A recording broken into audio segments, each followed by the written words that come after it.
Суден и осуден за Македонија и македонската кауза. 5 од досудените 6 години одлежани по македонските карцели.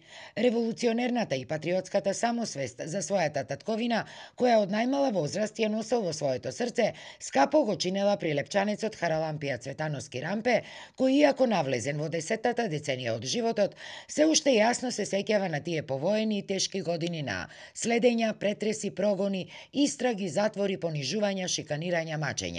Затвор Видо ми го зедо. Видо под истрага, Митко еден, Митко од Кавадарци. Ме внесе во една темна просторија и прекрши мене еко камерата, свеќе, јас мислев 100 свеќе, со штипки вака во зеницата. И овде крвој течеше од очите. Крвој течеше. Крвта вака така. И кога си дојдов, ова не го гледав чисто. Роден во далечната 1929 година, тој бил ученик и во српско и во бугарско.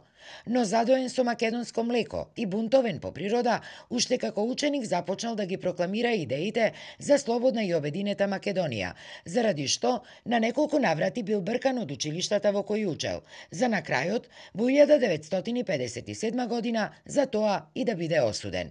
Климе Шапкарев ме пратеше.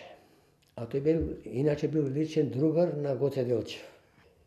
И почна професорот да ми дава книги да чита, ама со развиток на македонштината. Изваде Евангелие, пиштол и кама. Ме натера да полагам заклетва. Заклетвата пишана, јас се положи овде и пишувам и тоа. И рече, момче, вакви луѓе ни треба и ретко се раѓа. Колку години бевте тогаш? Ами негде 17. Годините по излегувањето од затвор во 1962 година биле подеднакво тешки како и претходните, не само за Рампе, туку и за целото негово семејство. Заради политичките идеи, долго не можел да дојде ни до некакво работно место. И беше наредено, ако колегите моја зема пример, 10.000 на Рампе 8 ќе му дајте. И тука да ме казнеле. И покрај суровоста на животот, овој витален старец се уште не се предава. Размислата му останала иста. Вели дека не се кае за ништо во животот и од никого не се плаши, а како доказ за тоа, гордо ни ја покажа неговата неодамна објавена книга "Решив да ја кажам вистината", во која, на близу 600 страници, документирано ги собрал, како што вели, сите неправди и поделби низ кои врвело неговото семејство, но и целиот македонски народ. Болните вистини кои траеле до денешни дни.